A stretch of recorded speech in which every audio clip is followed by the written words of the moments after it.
यीशु मसीह के बाबरकत और जलाली और खूबसूरत नाम में आप सबकी सलामती चाहता हूँ। क्या सब खुश हैं? आमीन। आइए जोरदार तालियां खुदा यीशु मसीह के लिए चाहते हैं।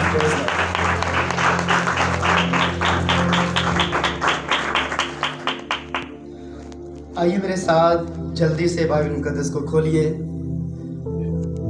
और दूसरा तवारीख उसका छठा बाब और उसकी 17 आयत से हम पढ़ेंगे। 17वीं आयत के अंदर लिखा है, दूसरा तवारीख उसका छठा बाब और उसकी 17वीं आयत। और अब ऐ खुदावंद इस्राएल के खुदा, जो कौल तूने अपने बंदा दाऊद से किया था वो सच्चा साबित किया जाए। लेकिन क्या खुदा फी अल हकीकत आदमियों के साथ जमीन पर सुकूनत करेगा? देख, मेरे पीछे बोले देख, देख, देख, देख, पूरा चर्च बोले देख, देख, आसमान, आसमान, बल्कि आसमानों के आसमान में बल्कि आसमानों के आसमान में भी तू समा नहीं सकता। भी तू समा नहीं सकता। तो ये घर, तो ये घर, तो ये घर तू, तो ये घर, तो ये घर, तू जो कुछ, तो कुछ भी तो कुछ भी नहीं नहीं जिसे तूने बनाया। जिसे तूने बनाया। आमीन। आमीन। सब तशरीफ रखें।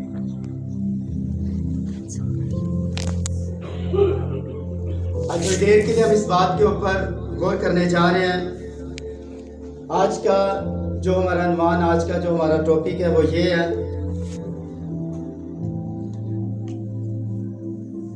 ये बड़ा खासो खास रेफरेंस है जो आपने कई बार आपकी आंखों से गुजरा, कई बार आपने पढ़ा। लेकिन क्या खुदा फी अल हकीकत आदमियों के साथ जमीन पर सुकूनत करेगा? देख, आसमान, बल्कि आसमानों के आसमान में भी तू समा नहीं सकता। हालेलुया। और आज थोड़ी देर के लिए हम इस बात के ऊपर गौर करेंगे। आज का जो हमारा अनुमान, आज का जो हमारा टॉपिक है वो है क्वेश्चन एंड आंसर, सवालात और जवाबात। तो क्वेश्चन आंसर ये बाइबल का हिस्सा है।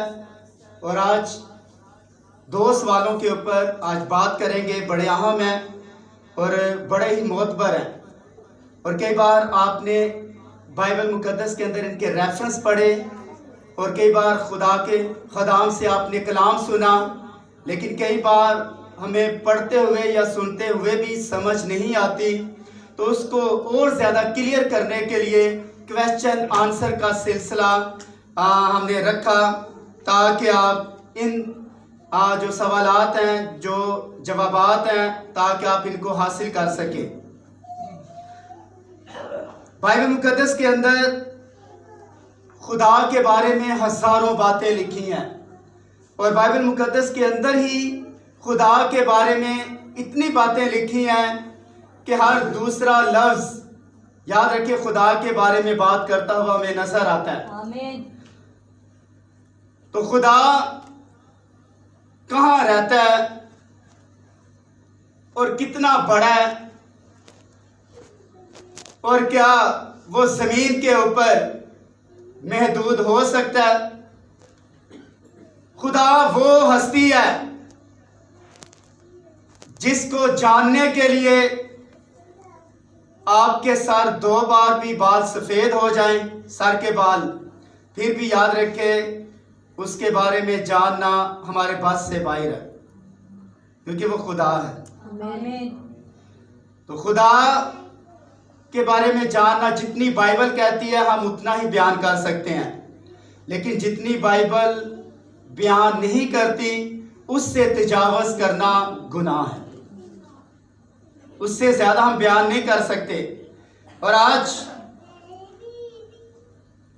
जो पहला सवाल है वो ये है, बड़े ध्यान के साथ सुनिए, क्या खुदा हर जगह मौजूद है?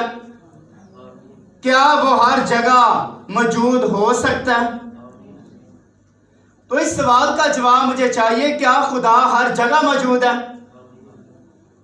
लिखा है बाइबल मुकद्दस के अंदर खुदा की तारीफ के बारे में, उसकी सताइश के बारे में, उसकी सना के बारे में हजारों रेफरेंस है।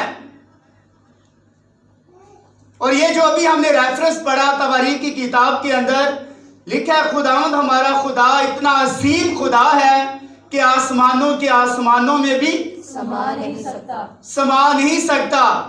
जितने मर्जी आसमान बन जाए लेकिन खुदा वहां समा नहीं सकता। आमीन। ये बाइबल कहती है। तो मेरा सवाल आपसे है और अपनी कलीसिया से है, क्या खुदा हर जगह मौजूद है? क्या खुदा हर जगह मौजूद है या वो हर जगह मौजूद हो सकता है? तो क्या ख्याल है आपका, खुदा हर जगह मौजूद है?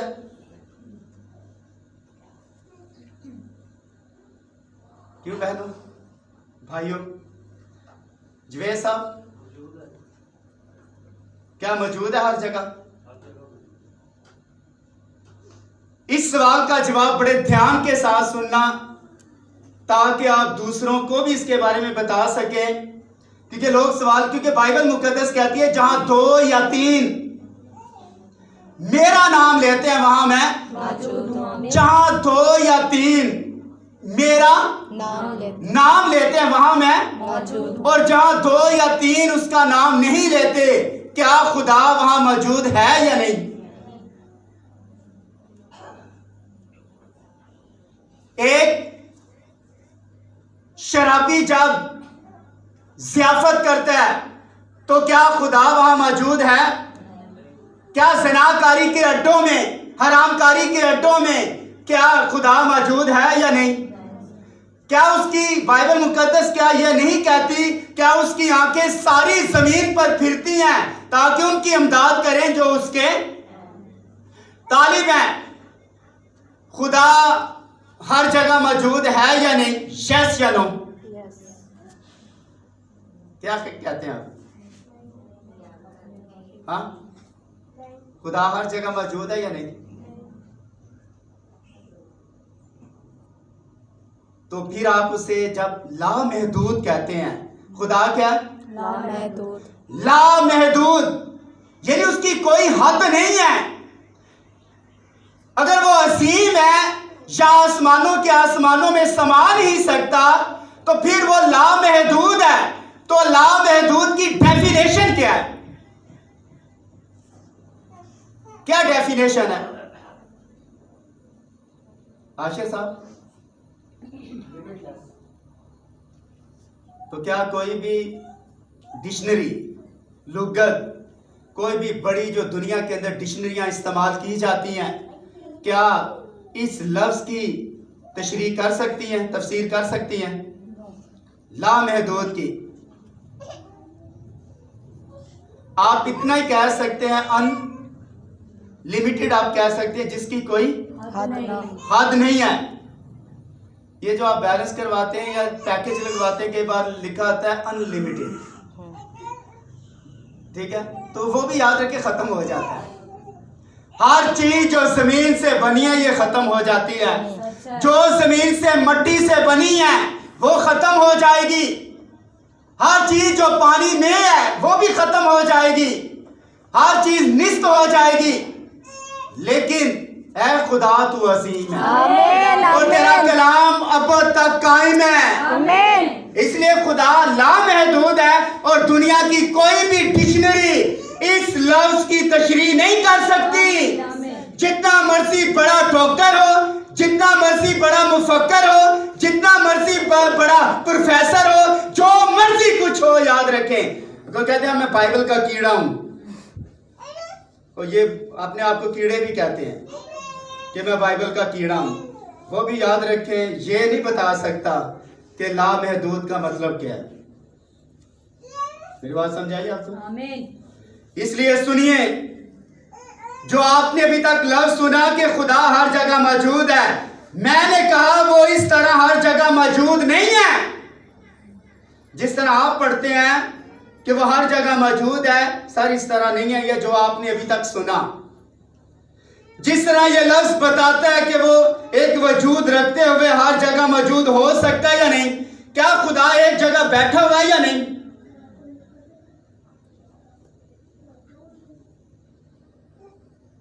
क्या खुदा एक जगह सुकूनत पजीर है या नहीं? एक जगह या हर जगह? और आज हम खुदा के बारे में सीख रहे हैं और इसको बड़े ध्यान के साथ आपने नोट करना है और इसको अपने दिल के अंदर रखना ताकि आप दूसरों को बता सके और खुद भी आपको इसके बारे में अच्छा इल्म होना चाहिए। तो क्या खुदा मुकीम है एक जगह या हर जगह?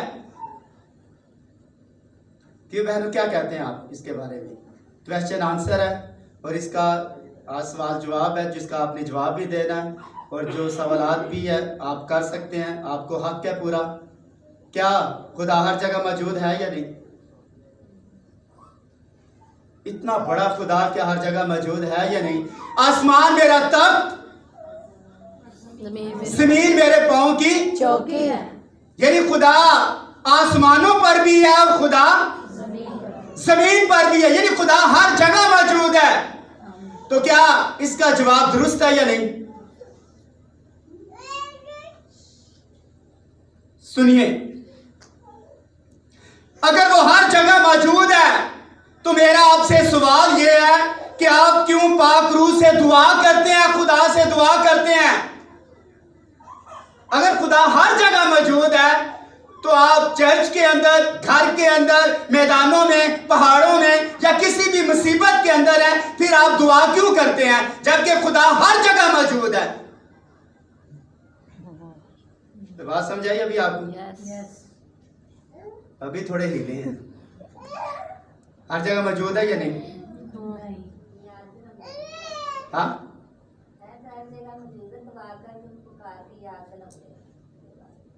याद करवाते हैं उसे। और आप क्यों पाक रूह से दुआ करते हैं कि अगर वो हर जगह मौजूद है तो फिर वो हर दरार, हर कोने, हर खुलिए, हर रेशे और हर एक चीज में मौजूद है? अगर वो हर जगह मौजूद है, क्यों उसने मूसा को सराय में ढूंढा? क्यों वो ऊपर नीचे बागे अदन में पुकार रहा था, ए आदम तू कहां है? अगर वो हर जगह मौजूद है, क्या मेरी बात आपको समझा रही? अगर वो हर जगह मौजूद है तो आवाजें क्यों दे रहा है? पता है सदूम और मूरा का गुनाह क्या कहता है उसके बारे में बाइबल? कहां तक उसका शोर गया? ये मेरे साथ रेफरेंस निकालें, ये नोट कर लें, आपको पता होना चाहिए। पैदाइश की किताब उसका 18वां बाब और उसकी 20वीं आयत। फिर खुदावंद ने फरमाया, चूंकि सदूम और अमूरा का शोर बहुत बढ़ गया और उसका जुराइम नहायत ही संगीन हो गया है, इसलिए मैं अब जाकर देखूंगा क्या उन्होंने सरासर, अब मैं जाकर देखूंगा कि उन्होंने सरासर वही किया है जैसा शोर मेरे कानों में पहुंचा है, और अगर नहीं तो क्या मैं मालूम कर लूंगा। सो वो मर्द वहां से मुड़े। अब सदूम और उमरा के अंदर जो कुछ हो रहा था उसका शोर तो खुदा की हजूरी में पहुंचा, लेकिन उसने कहा मैं जाकर देखूंगा कि जो शोर मेरे कानों में पहुंचा आया ये सरासर ठीक है या नहीं। तो क्या कहते हैं, खुदा हर जगह मौजूद है या नहीं? हाँ, तो फिर आज तक आप क्या कहते रहे हैं? क्या कहते हैं आप इसके बारे में? खुदा एक जगह बैठा हुआ है। खुदा कहां बैठा है? एक मुकीम जगह, एक जगह उसकी 7 डायमेंशन, यानी 7वां, और उसकी झलक, उसका अक्स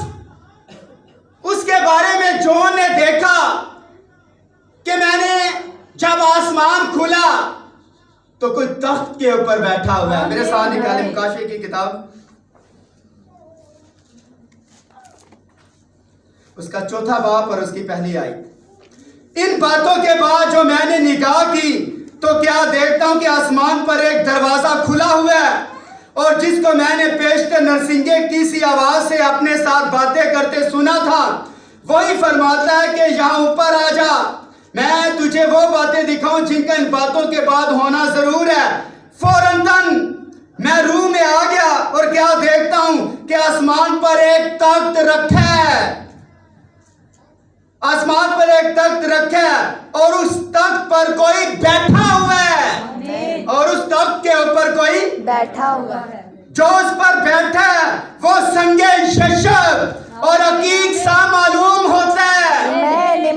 पता है जो 12 पत्थर हैं, इन दोनों पत्थरों के अंदर पत्थर पहला कौन सा है? संगे शशब, और आखिरी पत्थर कौन है? हकीक। इन सारे पत्थरों के अंदर याद रखिए सारे पत्थर जम हो जाते हैं। यशब पत्थर, ये पत्थर है, मतलब 12 पत्थर हैं जो हारून की छाती के ऊपर सीना बंद थे। तो ये जो पत्थर है 12 पत्थर इसराइल को प्रेजेंट कर रहे थे, ठीक है। और उसके बाद एक 2 पत्थर और बीच में थे, तो उनका क्या नाम था? टोटल कितने पत्थर थे? 12 नहीं, टोटल 14।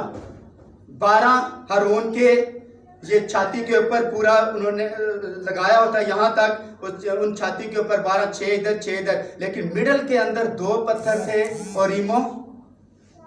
ओरीमो तहमीम। ये दोनों पत्थर क्या करते थे? अगर बिलफर्ज आपको कोई रोया आई है, अगर कोई ख्वाब आया है और इसकी तस्दीक के लिए आपको समझ नहीं आ रही और काहिन को पता नहीं चल रहा, तो फिर याद रखे वो उसके पास जाते, उन पत्थरों के पास जाते और अपना ख्वाब बयान करते। अगर उनकी लाइट चमकना शुरू कर देती तो इसका मतलब आपका ख्वाब और आपकी रोया बिल्कुल दुरुस्त है। तो अगर वो पत्थर ना चलते तो फिर इसका मतलब है कि आपके ख्वाब झूठे हैं और आप याद रखिए आपकी रोया ठीक नहीं है। ये 2 पत्थर और इमो तहमीम, ये याद रखे पुराना और नया अहदनामा है।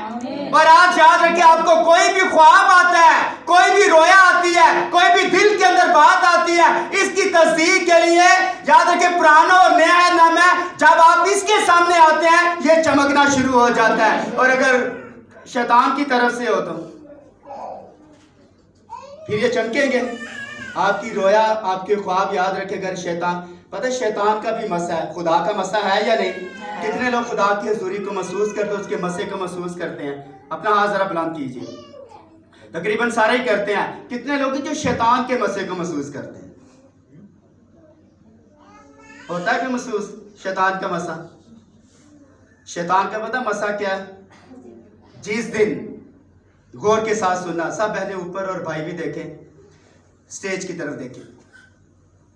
पता है शैतान का मसा क्या है? शैतान का मसा वो है जब याद रखे एक औरत आपके अपनी बीवी के अलावा, आपके सामने और आपकी बेटी के अलावा, आपकी बेटी और आपके खूनी रिश्तों के अलावा अगर कोई भी पराई औरत आपके सामने आती है, पता आप किस तरह देखते हैं? पाँव से शुरू होते हैं, ये मैं पाइप को देख रहा हूँ, पाँव से शुरू होते हैं और इस तरह ऊपर देखना शुरू करते हैं। यानी और ये मसा शैतान का मसा है। Yes sir. बहनों को याद रखे, बहनें चल रही हो तो पीछे से देखते हैं, तो ये शैतान का मसा आपके ऊपर है। बहनों को याद रखे, आप इस तरह देखते हैं, कोई भी पराई औरतों को गौर के साथ देखते हैं, ये शैतान का मसा आपके ऊपर है। मैंने कई बार याद रखे इस तरह छुप छुप कर, कई बार आप उस जगह खड़े होते हैं जहां कोई औरत खड़ी हो तो वहां सुराख में से आप देख रहे होते हैं, ये शैतान का मसा है। ये शैतानी मसा आपके ऊपर है। जब हम मोटरसाइकिल के ऊपर जा रहे हैं और किसी औरतों के ऊपर जानबूझकर आप याद रखें इस साइड खड़ी हैं तो आप देख रहे हैं और मोटरसाइकिल आगे चल रहा है, तो ये शैतान का मसा है। गाड़ी के अंदर बैठे हैं, कोई औरत आपकी तरफ देख रही है और आपने देखना शुरू कर दिया, ये शैतान का मसा आपके ऊपर है। हर वो बहन जो याद रखे आप बुरी नजर से देखते हैं, बदनजरी से देखते हैं, शैतान का मसा आपके ऊपर है अभी। और मैंने इस तरह देखे इनकी हालतें, लोग बूढ़ी औरतों को भी नहीं छोड़ते। तो ये शैतान का मसा है सर आपके ऊपर। बाजी आप लगती नहीं है शादीशुदा। अक्सर कहते हैं भाभी, पता है बड़ी खूबसूरत बात एक दिन मेरा उस्ताद पेश कर रहे थे भाई शमान। वो कह रहे थे कि मैंने कभी भी किसी बहन को कभी भाभी करके नहीं बुलाया, मैंने हमेशा बाजी करके बुलाया, बहन करके बुलाया। ये भाभी कहना औरों का दस्तूर हो सकता है, सलाम भाभी जी, सलाम भाभी जी, सर भाभी नहीं, वो आपकी बहन है। जब बहन है तो शैतान का मसा नहीं है, तो भाभी जानकर करेंगे तो शैतान का मसा आपके ऊपर आएगा। ये रियलिटी है, याद रखिए, ये सच्चाई आपको बता रही है। भाभी लफ्ज याद रखिए, जिस्मानी लोग बोलते हैं, बाजी और बहन ये रूहानी लोग बोलते हैं, ये उनकी लैंग्वेज है और ये बाइबल की लैंग्वेज है। आमीन। और आगे वो संगे यशब और अतीक सा मालूम होता है, और उस तख्त के इर्द गिर्द जरमूद की सी एक धनक मालूम होती है, और उस तख्त के गिर्द 24 तख्त हैं, और उन तख्तों पर 24 बुजुर्ग सफेद पोशाक पहने हुए बैठे हैं, और उनके सरों पर सोने के ताज हैं, और उस तख्त में से बिजलियां, आवाजें और गर्जें पैदा हो रही हैं। कोई बैठा हुआ है सर। इसलिए खुदा हर जगह मौजूद है या एक जगह बैठा हुआ है? हाँ, खुदा किसी जगह सर, उसका तख्त है सर, उसका घर है जहाँ खुदा बैठा है। लेकिन हमारी क्या सोच है? खुदा हर जगह मौजूद। दाऊद ने ये बड़ी खूबसूरत बात किस एंगल से कही कि अगर मैं आसमान पर चढ़ जाऊं तो वहां भी, और अगर मैं पताल के नीचे चला जाऊं तो खुदा तो वहां भी। इससे क्या मुराद है? ये दाऊद किस एंगल से बात कर रहे हैं? देखिए बात समझने की है। खुदा पताल, उसके लिखे पताल तो उसके सामने खुला हुआ है, पताल तो उसके लिखे अगर तुम गुनाह करे और समुद्रों में पाल के समुद्रों के अंदर गहराओं में भी नीचे उतर जाए और छुप जा जाकर, वहां भी मैं कीड़े को हुक्म दूंगा और वहां तुझे काट लेगा। क्योंकि बनाया किसने? और ये समुंदर किसने बनाया? आसमान किसने बनाए? पहाड़ किसने बनाए? हर चीज खुदा ने बनाई है। तो खुदा फिर क्या? फिर हम खुदा को क्या बोलेंगे? सुने, वो हर जगह मौजूद है क्योंकि वो आलमे कुल है। आलमे कुल लिखे, आलम उसके कहने से बने हैं। आलमे सब कुछ जानता है क्योंकि वो लामहदूद है। और लामहदूद की डेफिनेशन क्या है? मैंने बोला कोई दुनिया का जो औरत से पैदा हुआ इस लफ्ज की तशरीह नहीं कर सकता। राइट। कोई माई का लाल दुनिया के अंदर पैदा ही नहीं हुआ जो लामहदूद और अब्दियत की याद रखे तशरीह कर सके। अब्दियत की कोई बंदा याद रखे तशरीह नहीं कर सकता। क्योंकि वो लामहदूद है और लामहदूद होने की वजह से वो हर जगह मौजूद है। वो लामहदूद है और लामहदूद होने के सबब से वो इल्मे कुल है, याद रखें, आलमे कुल है, इसलिए वो हर जगह मौजूद है। अगर आप समुंदर में चले जाएंगे, ये वादियां समुंदर के अंदर किसने बनाई? ये गहराव किसने बनाए? और मैं सिंपल सा आपको समझा दूं ताकि आपको, लेकिन वो समुंदर को इस तरह चूली में नाप लेता है। समुंदर उसकी सरहद है, के अंदर है, बड़ी बड़ी मछलियां उसके हाथ से गुजर रही हैं। और अगर आप समुंदर में छुप जाएं तो आपको, क्योंकि वो समुंदर के एक एक जर्रे को जानता है कि मैंने किस तरह बनाया है। वो जानता है सर, इसलिए वो इल्मे, इसलिए वो आसमानों में बैठा हुआ है, वो वजूद रखते हुए एक जगह मुकीम है। वो वजूद रखते हुए एक जगह, लेकिन लामहदूदियत के सबब से आलमे कुल है। क्या बात समझाई? लेकिन लामहदूद होते हुए वो सब कुछ जानता है। वो जानता है एक मच्छर कितनी बार आग झपकता है। मच्छर को देखा कभी इस तरह करते हैं? हाँ, लेकिन उसको पता है यस सर। कितनी बार मच्छर आंख झपकता है, वो उसे जानता है, क्योंकि बनाया मच्छर को किसने है? खुदा ने। वो जानता है एक शहद की मक्खी छत्ते के लिए शहद कहां कहां इकट्ठा करती है। वो हर उस चिड़िया को जानता है जो पेड़ पर बैठी है। और सबूर नवीस कहता है 104 सबूर और उसकी 35वीं आयत के अंदर लिखा है, 1 से 35 आप पढ़ सकते हैं, लिखा जो कुछ तू देता है, लिखा वो ले लेते हैं। तू अपनी मुट्ठी खोलता है और हर जानदार की ख्वाहिश को पूरा करता है। तू और जब अपना चेहरा छुपा लेता है, जब वो छुप जाता है, नीचे बैठ जाता है या आगे पीछे हो जाता है, फिर जानवर क्या करते हैं? आयत के मुताबिक बोला करें, जो कुछ तू देता है वो ले लेते हैं। तू अपनी मुट्ठी खोलता है और ये अच्छी चीजों से सैर होते हैं। तू अपना चेहरा छुपा लेता है और ये परेशान हो जाते हैं। जब खुदा अपना चेहरा छुपा लेता है तो याद रखें फिर वो परेशान हो जाते हैं। तो खुदा हर जगह मौजूद है, लेकिन किस लिहाज से, ये मैं आपको सिखा रहा हूं। और सुने, आपके जहन में क्या ख्याल यहां बैठे चल रहा है, जानता या नहीं? यहां जितने भाइयों के ख्याल मुझे तो नहीं पता और एक आदमी को पता भी नहीं है, लेकिन खुदा को पता है आपके जहन के अंदर क्या फिल्म चल रही है। फिल्म ही बोलूंगा क्योंकि हमारा जहन उस टाइप का है, उस टाइप से मैंने बात किया, लेकिन रूहानी आदमी क्या करता है वो जानता है। सुने, वो आपके जहन के हर एक ख्यालात को जानता है। सबूर नवीस कहता है तू मेरे ख्याल को दूर ही से परख लेता है। तू मेरे ख्याल को दूर ही से परख लेता है, क्योंकि वो लामहदूद और आलमे कुल है। आमीन। वो लामहदूद और आलमे कुल है और अब सब कुछ जानता है, लेकिन वो एक हस्ती है। वो एक हस्ती, खुदा एक जिंदगी है। खुदा क्या है? एक जिंदगी है और उस जिंदगी के वसीले वो इन्हें बाहर लाने का आगाज करता है भी। आमीन। क्या समझे? आमीन। यकीनन हम जानते हैं तू खुदा है और हम जानते हैं तू सिर्फ माजी में जिंदा ना था, बल्कि तू आज भी जिंदा है और तू सदा खुदा है और सदा खुदा रहेगा।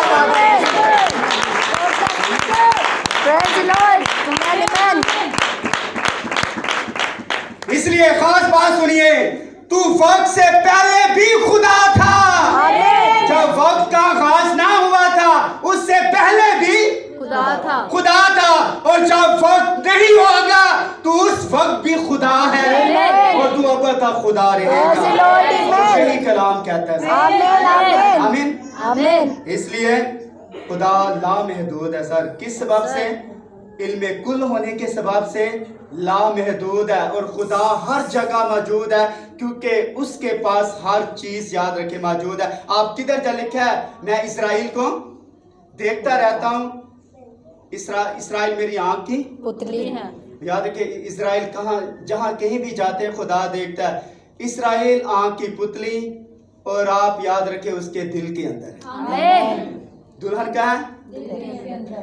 दुल्हन दिल के अंदर है और खुदा आपकी मूवमेंट को देखता है। आप जो कुछ कर रहे होते हैं खुदा आपको देख रहा होता है। अभी क्या इस सवाल की किसी को समझ आई? कोई गुंजाइश है या नहीं? अभी कोई सवाल कर सकता है? खुदा हर जगह मौजूद है, मुझे समझ नहीं आई। सिंपल सा मैंने अभी आपको थोड़ा सिखाने की कोशिश की है कि खुदा लामहदूद अब्दियत के अंदर है खुदा। और खुदा कहाँ रहता है? खुदा कहाँ है? पता है, जब उसने वक्त से पहले, वो वक्त से पहले भी खुदा था। जब वो वक्त नहीं था तो उस वक्त भी वो खुदा था। और जब उसने वक्त की धार को नीचे देखा, अब सुने, अब खुदा इस तख्त के ऊपर है और ये धार जो है यहाँ इस तरह की जो धार बनी है, खुदा ने वक्त की धार को इस तरह ऊपर से देखा है, वक्त की धार को। और जब वक्त की धार को देखा तो उस वक्त के अंदर कौन था? जब उसने वक्त बनाया और वक्त की धार अब्दियत के अंदर था, ये सारी अब्दियत है और अब्दियत के अंदर कोई बंदा जा नहीं सकता सिवाय खुदा के। और खुदा वक्त की धार से जब आगे आया, अब्दियत से थोड़ा सा निकला, तो उसने जब वक्त की धार को देखा, दीवार को, वक्त की दीवार को, धार को उसने देखा, तो वहां उसने वक्त की धार के अंदर देखा क्या?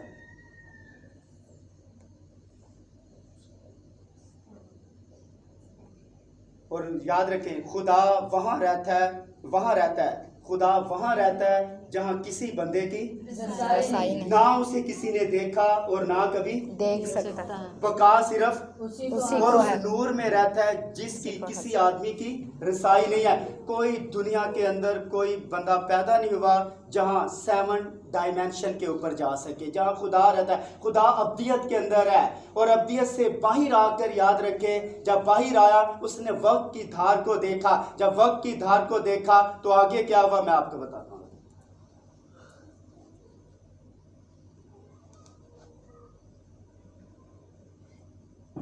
मुझे ये बताएं कि खुदा के जहन के अंदर, गौर के साथ सुने, थोड़ा मुश्किल है, खुदा ने क्या किया?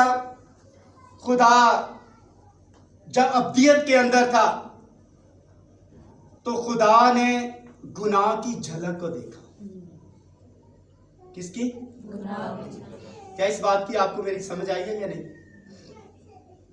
जब खुदा अब्दियत के अंदर था तो खुदा ने वह गुनाह की झलक को देखा और जो ही गुनाह की झलक को देखा तो फिर क्या हुआ?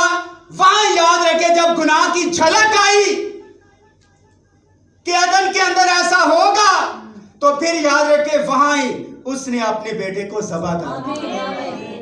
बनाई आलम से पहले, आलम बनने से पहले, दुनिया बनने से पहले उसने अब्दियत के अंदर अपने बेटे को ज़बह कर दिया। उसके बाद पहले गुनाह आया, फिर याद रखे उसने अपने बेटे को ज़बह किया है अब्दियत के अंदर। और इसको प्रैक्टिकल लाने के लिए हजारों साल बीत गए, प्रैक्टिकल आने में हजार। लेकिन जब उसने वक्त की धार को देखा तो उसके बाद क्या हुआ? दूसरा सवाल ये है, सवाल नंबर पहला, क्या खुदा हर जगह मौजूद है? नंबर 2 सवाल ये है, इसी के ऊपर हम आज गौर करके इसको खत्म करेंगे, क्या गुनाह तख्लीक हुआ या गुनाह अमेजिश है? अमेजिश। गुनाह तख्लीक हुआ या गुनाह अमेजिश है? क्या गुनाह तख्लीक हुआ या गुनाह अमेजिश है? सवाल नंबर दूसरा, क्या गुनाह तख्लीक हुआ या गुनाह अमेजिश है? क्यों सर, क्या कहते हैं आप इसके बारे में? ये दुल्हन जो बैठी है, ये जो कलीसिया बैठी है, क्या कहती है इसके बारे में? अक्सर हम कहते हैं कि हमारी जिबिल्लत के अंदर गुनाह है और गुनाह शुरू ही से गुनाह है। ये अक्सर सवालात हमारे जहन के अंदर, शुरू ही से गुनाह है। लिखा है इब्लीस झूठा और झूठों का बाप है, और इब्लीस ने गुनाह किया किधर? किधर? आसमान पर। तो क्या गुनाह शुरू से है? तो क्या गुनाह तख्लीक हुआ? तख्लीक इसमें पैदा हुआ, क्रिएशन हुआ, या गुनाह के अंदर अमेजिश हुई, या गुनाह अमेजिश है या मिलावट है? क्या कहते हैं जवेद साहब? जवेद परवेज, क्या कहते हैं आप? हाँ, क्यों मुश्किल है? क्या कहते हैं आप? माइकल साहब क्या कहते हैं आप? हाँ, अमेजिश है। तो जाते जाते किधर जा रहे हो, बता तो दिया। अच्छा, क्या गुनाह तख्लीक हुआ या गुनाह अमेजिश है? गुनाह तख्लीक नहीं हुआ, गुनाह तख्लीक नहीं हुआ। सर, गुनाह पैदा हुआ? No sir. गुनाह पैदा हुआ? मेरी बहनों, गुनाह पैदा हुआ? No sir. मेरे भाइयों, गुनाह पैदा हुआ? खुदा के खादमों, क्या गुनाह पैदा हुआ? गुनाह पैदा नहीं हुआ। अगर गुनाह पैदा हुआ तो खुदा खुदा नहीं फिर वो खुदा नहीं है सारे। लिखा खुदा हमारा ऐसा खुदा नहीं कि शरारत से खुश हो। खुदा मजाक करता है? No sir. शरारत करता है? No sir. यानी हल्की हल्की मीठी मीठी बातें खुदा करता है हंसाने के लिए। खुदा कभी नहीं इस तरह करता। खुदा इस तरह काम नहीं करता। गुनाह तख्लीक नहीं है, कामलियत के सिवा कोई तख्लीक नहीं है चीज। यानी कामलियत के सिवा कोई तख्लीक नहीं है। खुदा ने हर चीज अच्छी बनाई। उसने कहा, क्या बोला उसने? पहला दिन बना अच्छा है, दूसरा दिन बना अच्छा है, तीसरा दिन बना अच्छा है, चौथा दिन बना अच्छा। यानी सारे दिनों को उन्होंने क्या बोला? अच्छा है। अच्छा। यानी हर चीज अच्छी बनाई। गुनाह तख्लीक नहीं है। एक बात याद रखें, खुदा गुनाह तख्लीक नहीं कर सकता क्योंकि वो पाक है। आमीन। और खुदा इस तरह का काम करे तो इंसान में और खुदा में कोई फर्क नहीं है। यही चीज उसे खुदा बना। आमीन आमीन। और उसमें जरा भी गुनाह नहीं है। गुनाह अमेजिश है। गुनाह क्या? अमेजिश। अमेजिश क्या होती है? गुनाह मिलावट है। मिलावट किसके अंदर? मिलावट किसके अंदर की गई? हाँ शाबाश, बोले बोले सर बोले, ऊंचा बोले। क्या बोला है? हवा के अंदर। सुने, क्योंकि वो पाक और उसमें जरा भी गुनाह नहीं। गुनाह अमेजिश है, मिलावट है, तख्लीक नहीं बल्कि मिलावट है। ज़नाकारी ठीक अमल का उल्टा है। ज़नाकारी किसका उल्टा है? ठीक अमल कौन सा है? अपनी बीवी है आपकी, लेकिन उसके अलावा आपकी किसी और औरतों के साथ अंडरस्टैंडिंग है, ये ठीक अमल का उल्टा है। हर अमल का रद्द अमल होता है। हर अमल का रद्द अमल। ज़नाकारी ठीक अमल का उल्टा है। एक झूठ सच का उल्टा है। अगर आप सच बोलते हैं तो साथ झूठ बोलते हैं तो फिर तो किसने मिलावट की? हाँ, झूठ का क्या है? उल्ट क्या है? मोनस मुजक्कर तो सॉरी मुजक्कर वाहिद जमा सॉरी मुजक्कर मोनस। झूठ का अल्फाज यानी उसका उल्ट मुतरादिफ उल्ट। सही और गलत यानी सुने, एक झूठ सच का उल्टा। कोई भी गुनाह, हर एक गुनाह रास्तबाजी में मिलावट के सबब से है। यही कोई भी गुनाह, हर एक गुनाह रास्तबाजी में मिलावट का उल्टा है। अब रास्तबाजी क्या है? खैरात देना, ये रास्तबाजी है। रास्तबाजी खैरात देना, रोजा रखना रास्तबाजी है। देखिए, तुम्हारे काम फकीर फरिश्तों की रास्तबाजी से ज्यादा ना होंगे तो तुम आसमान की बादशाह में दाखिल नहीं हो सकते। रास्तबाजी, खैरात देना रास्तबाजी है, रोजा रखना रास्तबाजी है, दुआ करना रास्तबाजी है, कलाम पढ़ना रास्तबाजी है, कलाम प्रीच करना रास्तबाजी है। तो इसका उल्ट क्या है? लिखा, शरीर को मेरे आइन बयान करने से आप यहाँ यूनानी बताएं, अबरानी बताएं, लातीनी बताएं, आरामी जबान बताएं, कोई भी जबानें बताएं, लेकिन अगर है आप शरीर, तो लिखा शरीर को मेरे आइन बयान करने से और आप मेरे अहद को अपनी जबान पर क्यों लाता है? हालांकि उसे मेरे कलाम से अदावत है और मेरी बातों को पीठ पीछे फेंक देता है। करता बताता यहाँ कुछ है और करता कुछ है। लिखा है बाइबल मुकद्दस के अंदर, तू जो वास करता है कि चोरी ना कर, खुद चोरी क्यों करता है? तू जो कहता है ज़ना ना कर, तू जो कहता है बुरी नजर से ना देख, तू खुद वो सारे काम कर रहा है। तो ये उल्टा, एक झूठ सच का उल्टा। कोई भी गुनाह, हर एक गुनाह रास्तबाजी में मिलावट का सबब है। उसने मखलूक बनाई, मखलूक गिर गई, फिर खुदा ने अपनी लामहदूदियत में से नीचे वक्त की धार को देखा और हर उस इंसान को देखा जो बच जाएगा। मैं आपको बताना चाहता हूं, जब वक्त की धार को उसने देखा, यहाँ खड़े होकर, ऊपर खड़े होकर उसने देखा, तो उसने वक्त की धार के अंदर, वक्त के अंदर देखा कि कौन कौन बचेगा। Amen. उसने क्या देखा? अब्दियत में से बाहर होकर गुनाहगारों के ऊपर नजर नहीं मारी। किन के ऊपर नजर मारी है? वक्त की धार में से उसने देखा कि कौन कौन बचेगा। जवेद पुशोरिया बच जाएगा, ओके, टिक लगा दिया। रोकर साहब बच जाएंगे, टिक लगा दिया। शहजाद साहब बच जाएंगे, टिक लगा दिया। माइकल साहब बच जाएंगे, टिक लगा दिया। लेकिन उसकी तस्दीक के लिए याद रखिए, खुदा ने कहाँ इसको लिखना शुरू किया?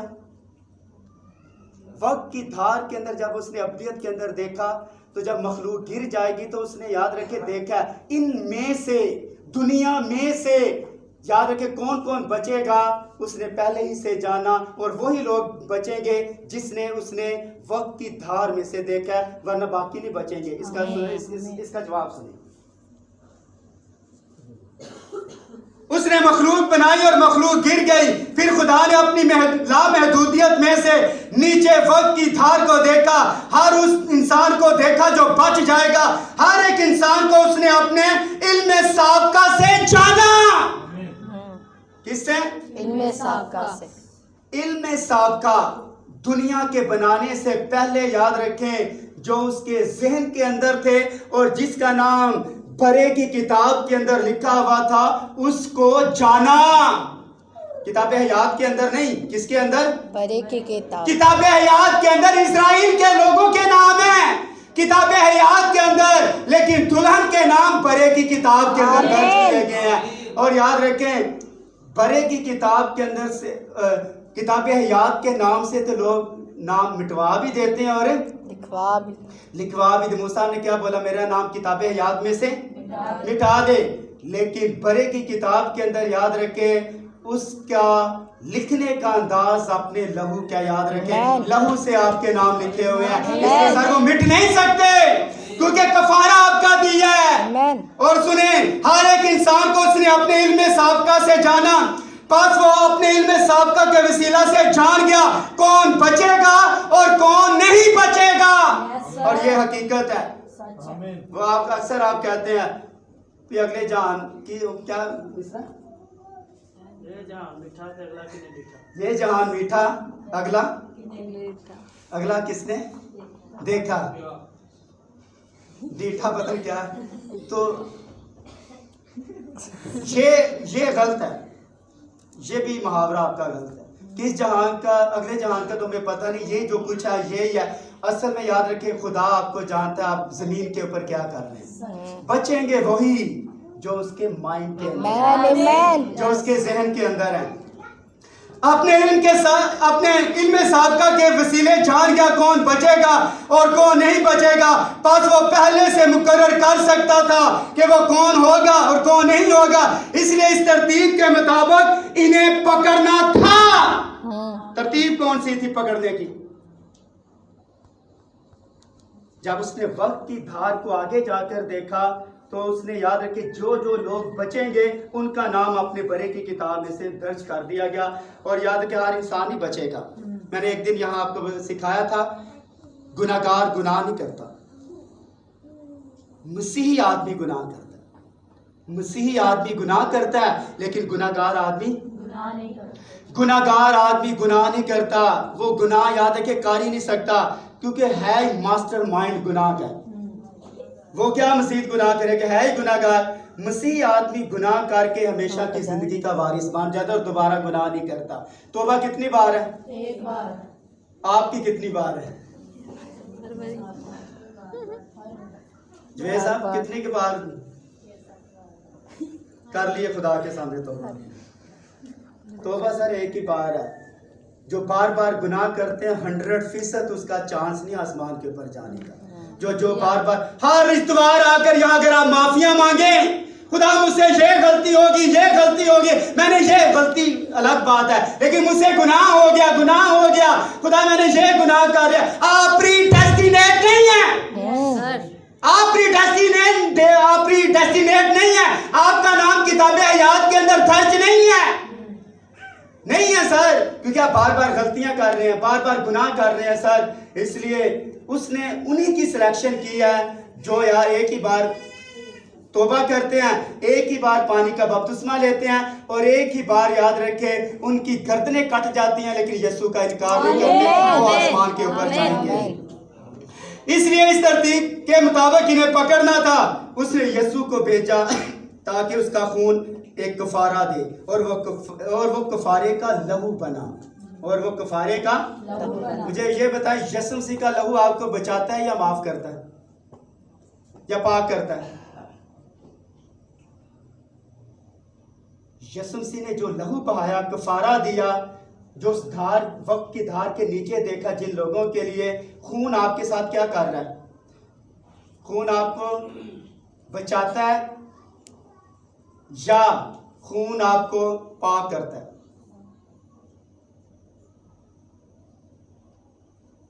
क्या कहते हैं आप? खून आपको याद रखें बचाता है या पाक करता है? देखिए अभी तक पता ही नहीं आपको, कई बार आपने मैसेज स्लीप के ऊपर, मसरूफियत के ऊपर सुने हुए मैसेज। खून आपको बचाता नहीं है, खून आपको पाक कर दे। आपकी सोच, आपके ख्यालात, हर चीज़ याद रखे, दिन ब दिन आप उसके लहू में बढ़ते जाते हैं, खून आपको याद रखे पाक करता जाता है। और मैं आपको बताना चाहता हूँ, खून के अंदर जो है याद रखे वाइट सेल होते हैं, खून के अंदर वाइट पन है, और वाइट याद पन उसकी पाकीज़गी, जो आप पाकीज़गी के अंदर बढ़ते हैं आपके अंदर पाकीज़गी आना शुरू हो जाती है। इसलिए गुनाह तख्लीक हुआ या गुनाह के अंदर अमेजिश हुई है? गुनाह के अंदर अमेजिश हुई है। और अमेजिश याद रखें, अबलीस याद रखें, कोई भी चीज़ तख्लीक नहीं कर सकता। अबलीस क्रिएटर नहीं है, अबलीस याद रखें क्रिएशन है। अबलीस कोई भी चीज तख्लीक नहीं कर सकता, गॉड इज क्रिएटर। खुदा याद रखे तख्लीक करता है। अगर अबलीस तख्लीक कर ले तो फिर याद रखे वो खुदा के मुसावी है, बराबर हो जाता है खुदा के। इसलिए अबलीस कोई भी चीज तख्लीक नहीं करता, तख्लीक की हुई चीजों को बिगाड़ता है, खराब करता है, अमेजिश करता है, झूठ के अंदर सच के अंदर अमेजिश कर देता है, झूठ बोलना शुरू कर देते हैं आप। तो इस तरह याद रखिए हमारा सिस्टम होता है। इसलिए अबलीस अमेजिश करता है। आपने शादी की है, शादी के अलावा जो भी आप काम करते हैं ये हरामकारी और ज़िनाकारी के ज़मरे के अंदर आता है। तो अबलीस इसी तरह करता है। आप प्रशिश करते हैं लेकिन इसके अंदर मिलावट डाल देता है, गाने डाल देता है, और आप कहते हैं रहेगा नाम सदाती कर, और एक वो मिसरा जिस गीत में वो गाया, अच्छा अबलीस ने कहा अगर तू ना नहीं गाएगा तो मैं तेरे अंदर गाने डाल दूंगा। तो गाने आप गाते हैं, आप कहते हैं जिस गीत के अंदर मसीह ना हो वो गाया नहीं करेंगे, तो गाते हैं या नहीं? बस में बैठे हो तो याद रखे आप ढोलकी बजाना शुरू कर देते हैं, गाने गाना शुरू कर दे, इतना यानी आप मसे के अंदर आ जाते हैं, शैतानी मसे के अंदर। और अबलीस याद रखे आपको मजबूर कर देता है, इतना म्यूजिक आपके दिल के अंदर उतार देता है कि आप याद रखे वो गुनगुनाना, जाहिर तौर पर नहीं गाते लेकिन अंदर ही अंदर आप गा रहे होते गाने। तो ये शैतान का मसला। अबलीस गीतों के अंदर याद रखे आपके जहन के अंदर गज़ब प्रस्तिश डालता है, अपनी प्रस्तिश डालता है। कोई भी काम है अबलीस अमेजिश करता है, मिलावट करता है, तख्लीक नहीं कर सकता, कोई भी चीज तख्लीक नहीं कर सकता। या आपके सामने जो बडावे बनकर आ जाते हैं, कभी कुछ आ जाते, तख्लीक नहीं कर सकता सारे, कभी कुछ सामने आ गया, बदरूहें आ गई, तख्लीक नहीं। ये वही जो आसमान से फरिश्ते गिरे हैं, यही जनात, यही याद रखे खबीस, और यही याद रखे सारी जो बदरूहें याद रखे, यही सारा अमल जमीन के ऊपर कर रही होती है। कभी भी कोई चीज तख्लीक नहीं कर सकता, कोई चीज तख्लीक नहीं कर सकता। और ये सच्चाई है। मैं आपको सिखाऊंगा जो फरिश्ते जो लिखा खुदा के बेटों ने इंसान की बेटियों को देखा और जिनसे चाहा उनसे प्यार। उन्होंने कहा कि खुदा के बेटे वो हैं जो आसमान से फरिश्ते गिरे हैं, उन्होंने इंसानी जिस्म लिया और उनसे मेल मिलाप करना शुरू कर दिया। ये सरासर गलत है, क्योंकि इब्लीस कोई भी चीज़ तख्लीक नहीं कर सकता। वो खुदा की तख्लीक की ही चीज़ों के अंदर बिगाड़ पैदा करता है भी। इसलिए खुदा लामहदूद है और इस लामहदूद खुदा को याद रखे, जाने, क्योंकि वही हमारा जिंदा खुदा, वही हमारा रडीमर, वही हमारा कफारा, वही हमारा अजीम मुनज्जी है। इसलिए मैंने 2 सवाल किए थे, क्या खुदा हर जगह मौजूद है? दूसरा ये था, क्या खुदा तख्लीक हुआ? क्या गुनाह तख्लीक हुआ या गुनाह के अंदर अमेजिश हुई? तो खुदा ने चाहा तो इस तरह के सवालात आपके सामने मैं लेकर आऊँगा ताकि आप और ज़्यादा खुदा के गहरे तौर पर जान सके कि हमारा मसीहा, हमारा खुदा, हमारा मुनज्जी कैसा अजीम खुदा है। खुदा आपको बरकत दे और अपने जलाल के लिए इस्तेमाल करे। God bless you.